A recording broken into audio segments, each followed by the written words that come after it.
ओम शांति। ओम शांति।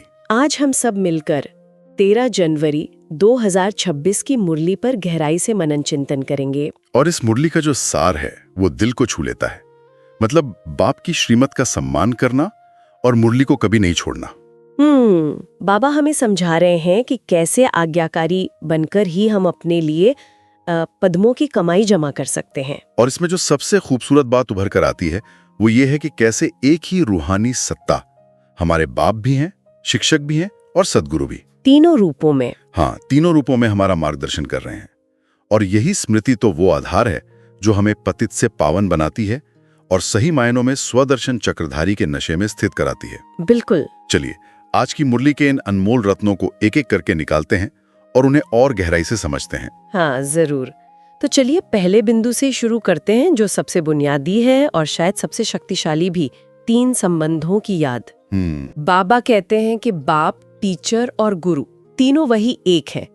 ये सुनने में बहुत सरल लगता है ना, लेकिन मुरली इशारा करती है कि माया के प्रभाव में हम अक्सर इसे भूल जाते हैं। ऐसा क्यों होता है कि हम बाप के रूप में तो उन्हें याद कर लेते हैं, पर एक टीचर के रूप में उनकी दी हुई पढ़ाई पर उतना ध्यान शायद नहीं दे पाते? ये बहुत ही व्यावहारिक प्रश्न है। असल में देखा जाए तो ये तीनों संबंध एक दूसरे से जुड़े हुए हैं। अच्छा। अगर एक भी संबंध की स्मृति कच्ची होती है ना, तो हमारी स्थिति डगमगाने लगती है। आप सोचिए, जब हम उन्हें सिर्फ बाप के रूप में याद करते हैं तो बहुत प्यार आता है, स्नेह में डूब जाते हैं। हाँ, बहुत प्यार आता है। लेकिन अगर टीचर का रूप भूल जाते हैं तो पढ़ाई की, मतलब ज्ञान के मनन की और स्वसुधार की जो जिम्मेदारी है वो हल्की हो जाती है। अच्छा, मतलब हम सिर्फ प्यार में रहना चाहते हैं, पुरुषार्थ में ढीले पड़ जाते हैं। बिल्कुल। और अगर गुरु का रूप भूल गए तो फिर भटक सकते हैं। हाँ, गुरु का काम है रास्ता दिखाना, विकर्मों से बचाकर सद्गति देना। हाँ। अगर गुरु की स्मृति नहीं है तो हम अपनी मनमत पर या दूसरों की मत पर चलने लगते हैं। लगता है कि मैं जो सोच रहा हूँ वही सही है, और बस यहीं पर माया प्रवेश कर जाती है। सही बात है। इसीलिए बाबा कहते हैं तीनों संबंधों की संतुलित याद ही हमारी स्थिति को मजबूत और अचल बनाती है।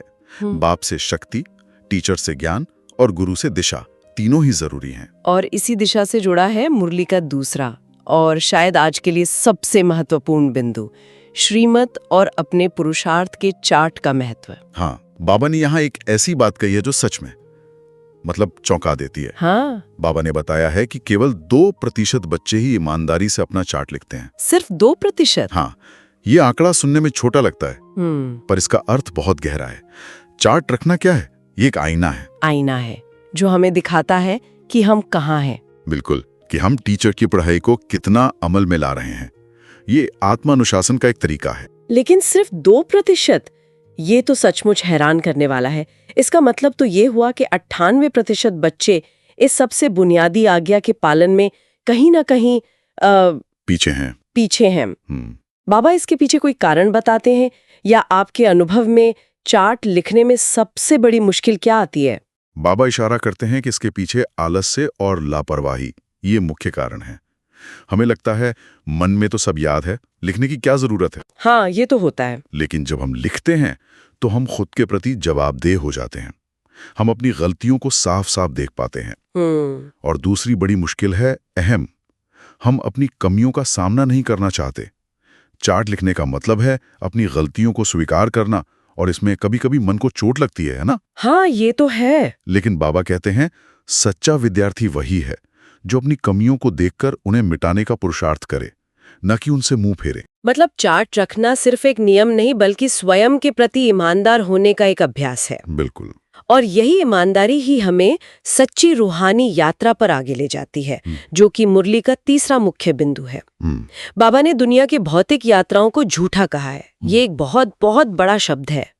लाखों लोगों के लिए तो ये यात्राएं, जैसे चारों धाम जाना, सच्ची श्रद्धा का प्रतीक है। मुरली उन्हें झूठा क्यों कह रही है? क्या ये भाव की बात है या रास्ते की? यहाँ बाबा भाव पर चोट नहीं कर रहे, बल्कि परिणाम पर उंगली रख रहे हैं। अच्छा, परिणाम पर। हाँ, लाखों लोग जन्म जन्मांतर से भटकते आए हैं, नदियों में स्नान किया, तीर्थों पर गए, लेकिन क्या आत्मा पावन हुई?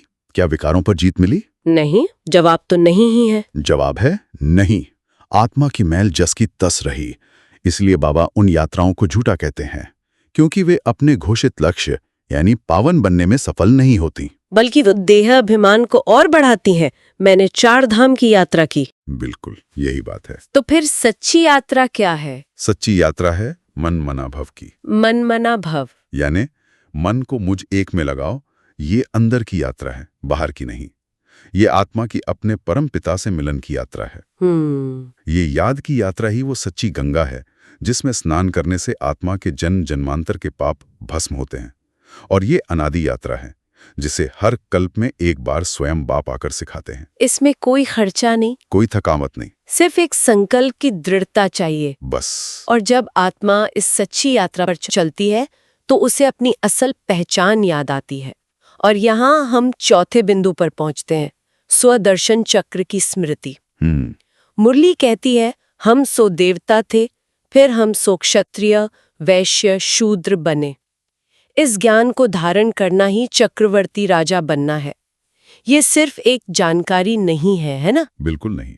ये दुनिया का सबसे बड़ा नशा है, सबसे बड़ा स्वमान है। वाह! जब हम कहते हैं हम सो देवता थे, तो हम अपने आदि स्वरूप की दिव्यता और पवित्रता को याद कर रहे हैं।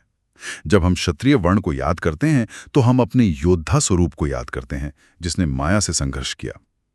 वैश्य वर्ण याद दिलाता है कि कैसे हमने भक्ति मार्ग में लेन देन किया, और शूद्र वर्ण याद दिलाता है कि हम कलयुग के अंत में कितने दुखी और पतित हो गए थे। ये 84 जन्मों का पूरा चक्र हमारी स्मृति में घूमने लगता है। हाँ। इस स्मृति का हमारे आज के जीवन पर क्या प्रभाव पड़ता है? इसका प्रभाव तो क्रांतिकारी है। आप सोचिए, जब आपको पता हो कि आप एक राजकुमार हैं जो अपनी याददाश्त खो बैठा है, तो क्या आप भिखारियों की तरफ व्यवहार करेंगे? नहीं, बिल्कुल नहीं। इसी तरह जब हमें याद आता है कि हम पूज्य देवता थे, तो हम शूद्रों जैसे यानी विकारी कर्म करना छोड़ देते हैं। हमारा हर संकल्प, बोल और कर्म श्रेष्ठ हो जाता है। हम छोटी छोटी बातों में उलझना बंद कर देते हैं, क्योंकि हमें अपनी 84 जन्मों की कहानी का बड़ा परिप्रेक्ष्य, वो बिगर पिक्चर पता होता है। यही है स्वर दर्शन चक्रधारी बनना। और इस पूरी प्रक्रिया में, इस पूरी पढ़ाई में जो 5वां बिंदु है, वो सारी जिम्मेदारी हमारे अपने कंधों पर डाल देता है। हाँ। स्वयं की जांच। बाबा कहते हैं यहाँ कोई बाहरी इम्तिहान नहीं है, अपना पेपर खुद ही चेक करना है। ये विचार जितना सशक्त है उतना ही डरावना भी हो सकता है। हाँ, क्योंकि यहाँ हम किसी को धोखा नहीं दे सकते। सही बात है। दुनिया की पढ़ाई में तो हम नकल कर सकते हैं, टीचर को खुश कर सकते हैं, लेकिन यहाँ तो परीक्षक भी हम हैं और परीक्षार्थी भी। हमारा पेपर क्या है? हमारा 24 घंटे का हर संकल्प, बोल और कर्म। क्या मेरे संकल्पों में व्यर्थ था? क्या मेरे बोल किसी को दुख देने वाले थे? क्या मेरी याद का चार्ट ऊपर गया या नीचे? ये जांच रोज करनी है। और जो इस जांच में ईमानदार है, वही अपना पद ऊंचा बना सकता है। इसी आत्मजात से जुड़ी एक बहुत ही मार्मिक बात मुरली में उठती है। बाबा एक प्रश्न पूछते हैं जो हमारी आंतरिक अवस्था को परखने का एक पैमाना है। प्रश्न है, अगर तुम बच्चों से कोई पूछे राजी खुशी हो, तो तुम्हें कौन सा जवाब फलक से देना चाहिए? ये सवाल बहुत गहरा है, और इसका जवाब तो उससे भी ज्यादा गहरा और दिल को छू लेने वाला है। क्या जवाब है? बाबा कहते हैं, हमें फलक से यानी पूरे नशे और अधिकार से जवाब देना चाहिए। परवाह थी पार ब्रह्म में रहने वाले की, वो मिल गया, बाकी क्या चाहिए? पाना था सो पा लिया। वाह, पाना था सो पा लिया। ये सुनने में बहुत शक्तिशाली लगता है, लेकिन क्या ये जोखिम नहीं है कि कोई इसे दुनिया की समस्याओं से भागने के एक तरीके के रूप में इस्तेमाल करे? अच्छा सवाल है। मतलब अपनी जिम्मेदारियों से यह कहकर मुंह मोड़ लेना कि मुझे तो परमात्मा मिल गया। ये बहुत अच्छा सवाल है, लेकिन बाबा का भाव इससे बिल्कुल विपरीत है। ये जिम्मेदारियों से भागना नहीं है। अच्छा। बल्कि व्यर्थ की चिंता से मुक्त होकर जिम्मेदारियों को और बेहतर तरीके से निभाना है। जब एक बच्चे को पता हो कि उसके पिता बादशाह हैं, तो क्या वो अपनी पढ़ाई लिखाई छोड़ देता है? नहीं, वो और अच्छे से पढ़ता है, क्योंकि उसे पता है कि उसे राजगद्दी संभालनी है। सही बात है। यहाँ भी वही बात है। जब हमें पता है कि स्वयं भगवान हमारे सिर पर विश्व की बादशाही का ताज रख रहे हैं, तो हम दुनिया की छोटी छोटी बातों की परवाह क्यों करें? पैसों की चिंता, संबंधों का तनाव, मान शान की इच्छा, ये सब परवाह खत्म हो जाती है। हम हल्के होकर अपनी हर जिम्मेदारी निभाते हैं।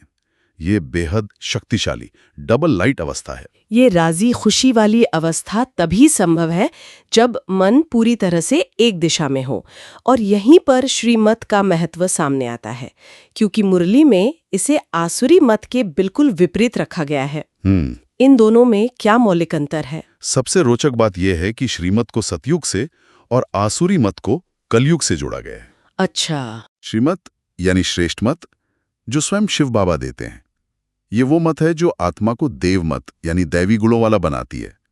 इसी श्रीमत पर चलकर सतयुग की स्थापना होती है। और आसुरी मत? वो है रावण की मत, 5 विकारों की मत, काम, क्रोध, लोभ, मोह, अहंकार। इसी मत ने दुनिया को नर्क यानी कलयुग बनाया है। तो हम संगम युग में हर रोज एक चौराहे पर खड़े होते हैं। बिल्कुल। श्रीमत पर चले या आसुरी मत पर, हर संकल्प एक चुनाव है। तो श्रीमत का सम्मान करने का व्यवहारिक अर्थ क्या हुआ? मुरली कभी ना छोड़ना, ये तो एक बात है, पर दिन प्रतिदिन के जीवन में इसका क्या मतलब है? इसका मतलब है हर कदम पर बाबा से राय लेना। कोई भी निर्णय लेने से पहले रुक कर सोचना, इस परिस्थिति में बाबा की श्रीमत क्या है। जैसे किसी से नाराजगी हुई तो आसुरी मत कहेगी उसे सबक सिखाओ, बदला लो। हाँ। लेकिन श्रीमत कहेगी बच्चे रहमदिल बनो, क्षमा करो। व्यापार में कोई मुश्किल आई, आसुरी मत कहेगी थोड़ा झूठ बोलकर काम निकाल लो। श्रीमत कहेगी बच्चे सत्यता और ईमानदारी कभी मत छोड़ो। मतलब मुरली का सम्मान करना सिर्फ उससे पढ़ना नहीं है, बल्कि उसे अपने जीवन का संविधान बना लेना है। हाँ, संविधान बना लेना है। बिल्कुल। मुरली में सतयुग की राजधानी के बारे में एक और बहुत अनोखी बात बताई गई है, जो आज की दुनिया से बिल्कुल अलग है। वहाँ वजीर यानी मंत्री नहीं होते। ये आज की दुनिया से कितनी अलग सोच है, जहाँ हर चीज के लिए विशेषज्ञ और सलाहकार होते हैं। तो क्या इसका मतलब ये है कि वहाँ समाज में कोई जटिल समस्याएं ही नहीं होंगी, या हर आत्मा खुद इतनी सक्षम हो जाएगी कि उसे किसी बाहरी राय की जरूरत ही ना पड़े? दोनों ही बातें सच हैं। पहली बात, वहां कोई समस्या ही नहीं होगी क्योंकि वो है ही सुखधाम। सुखधाम। वहां अप्राप्ति का नाम निशान नहीं, इसलिए कोई अपराध या विवाद नहीं। लेकिन जो ज्यादा गहरी बात है वो ये कि हर आत्मा स्वयं में संपूर्ण और ज्ञानवान होगी। अच्छा। वजीर या सलाहकार की जरूरत तब पड़ती है जब राजा में अक्ल की कमी हो, है ना? सही बात है। लेकिन स्वर्ग में श्रीमत पर चलकर हर आत्मा इतनी दिव्य गुणों से संपन्न, इतनी समझदार और इतनी आत्मनिर्भर होती है कि उसे किसी से सलाह लेने की जरूरत ही नहीं पड़ती। हर एक स्वयं का राजा होता है, अपनी कर्मेंद्रियों पर पूरा राज्य। ये उस दुनिया की संपूर्णता और आत्मनिर्भरता को दिखाता है। तो आज की इस पूरी चर्चा को अगर समेटना हो तो आज की मुरली से मुख्य रूप से कौन सी धारणाएं अपनानी है? अगर हमें कुछ मुख्य बातें लेकर जानी हो तो वो क्या होंगी? बाबा ने धारणा के लिए 2 मुख्य बातें कही हैं। पहली, हमेशा राजी खुशी रहना है। राजी खुशी? हाँ, छोटी छोटी बातों में, पुरानी दुनिया के उतार चढ़ाव में दिल शिकस्त नहीं होना। ये स्मृति पक्की करनी है कि जब स्वर्ग की बादशाही देने वाला बाप हमें मिल गया है तो चिंता की कोई बात हो ही नहीं सकती। और दूसरी धारणा है पढ़ाई और याद के बल पर अपने ऊपर राजाई का ताज रखना है। ये ताज कोई और नहीं पहनाएगा, हमें खुद पहनना है। हमें अपने पुरुषार्थ से, अपनी आत्मजांच से, श्रीमत के सम्मान से स्वयं पहनना है। और आज का वरदान और स्लोगन भी इसी धारणा को और मजबूत करते हैं। आज का वरदान क्या है? आज का वरदान बहुत सुंदर है। बाबा कहते हैं, श्रेष्ठ तकदीर की स्मृति द्वारा अपने समर्थ स्वरूप में रहने वाले सूर्यवंशी पद के अधिकारी भव। वाह, इसका गहरा मतलब है कि हमें हर पल अपनी श्रेष्ठ तकदीर को याद रखना है। हम कोई साधारण आत्मा ही नहीं है, हम भगवान के बच्चे हैं, भविष्य के विश्व महाराजन हैं। इस एक स्मृति से ही हम अपने समर्थ स्वरूप में स्थित रह पाएंगे। हमारा असली स्वरूप शांति, प्रेम, सुख और शक्ति का है। माया हमें क्रोध, लोभ, अहंकार का नकली, कमजोर स्वरूप देती है। बाबा कहते हैं, उस नकली स्वरूप से बचकर अपने असली समर्थ स्वरूप में रहो। यही सूर्यवंशी पद का अधिकारी बनाएगा। बिल्कुल। और स्लोगन भी बहुत शक्तिशाली है। स्लोगन है, सर्व पर रहम करने वाले बनो तो अहम और वहम समाप्त हो जाएगा। कितनी गहरी बात है ना? जब हमारे अंदर सबके प्रति रहम की यानी करुणा की सच्ची भावना होती है तो मैंपन का भाव यानी अहम अपने आप समाप्त हो जाता है। अच्छा। क्योंकि रहमदिल व्यक्ति दूसरों के दुख को अपना समझता है, वो खुद को श्रेष्ठ नहीं समझता। और जब अहम नहीं होता तो उससे जुड़े हुए सारे व्यर्थ के वहम, शक और असुरक्षा भी खत्म हो जाती है। मतलब रहमदिल बनना ही निर्माण बनने की, हल्का रहने की सबसे बड़ी युक्ति है। सबसे बड़ी युक्ति है। और अंत में बाबा ने एक अव्यक्त इशारा भी दिया है, बंधन मुक्त रहकर जीवन मुक्त स्थिति का अनुभव करना। हाँ, इस पूरी चर्चा को समेटने के लिए मुरली का कमल के फूल का उदाहरण वो सबसे सटीक है। कमल का फूल। जैसे कमल का फूल कीचड़ और पानी में रहते हुए भी उससे न्यारा और प्यारा रहता है। उसकी पंखुड़ियों पर पानी की एक बूंद भी नहीं ठहरती। बिल्कुल न्यारा। वैसे ही हमें इस पुरानी दुनिया, इस कलयुगी कीचड़ के बीच रहना है। हमें अपने देह के संबंध, ऑफिस का काम, सामाजिक जिम्मेदारियां, सब कुछ निभाना है। लेकिन इन सब के बीच अपनी पवित्र, अलिप्त और न्यारी स्थिति बनाए रखनी है। किसी भी बंधन में, चाहे वो पुराने संस्कारों का हो, लोगों की बातों का हो या परिस्थितियों का हो, उसमें बंधना नहीं है। यही बंधन मुक्त होकर जीवन मुक्त स्थिति का सच्चा अनुभव है। और ये विचार आज हम सभी को मनन करने के लिए अपने साथ लेकर जाना है। बिल्कुल। ओम शांति। ओम शांति।